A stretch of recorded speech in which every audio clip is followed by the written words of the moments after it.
Let's ask my next guest. Joining us now is Chris Murphy. He's co-head of derivative strategy at Susquehanna. Chris, first of all, is it triple or quad witching today?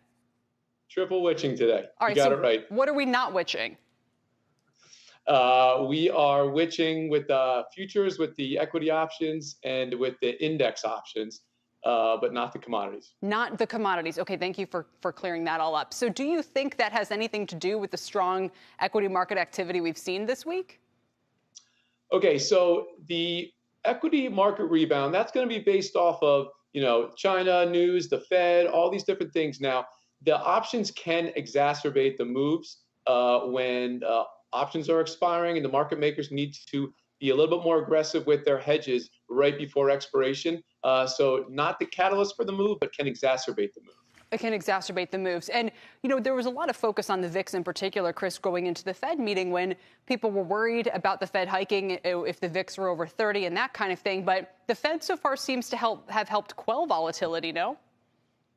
Yes. I think that when we're looking at the sell-off that we've had so far this year, 10 to 15% corrections, those happen, pretty commonly in an economy that's still growing. What we were worried about was, the economy moving into a recession. That's when you see, larger than that normal 5 to 10% correction happening.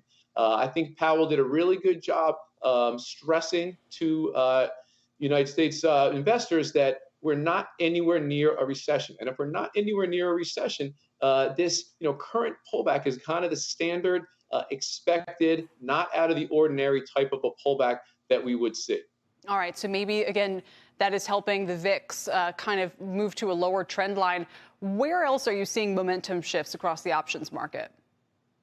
Sure. So the second half of this week, we clearly saw significantly less calls trading in commodity ETFs. Let's just say the GLD, for example, 50% lower than its 20-day average on Wednesday. That's been consistent the rest of the week. Then in the Qs, which tech, especially big cap tech leading the rally and the strength today, we saw a extremely notable increase in call volume there. So that could just be a sign that, the near-term option trading momentum chasing flow is coming out of the metals and into tech. And is that typically a bullish sign or sort of a correlated sign? You want to keep chasing that activity?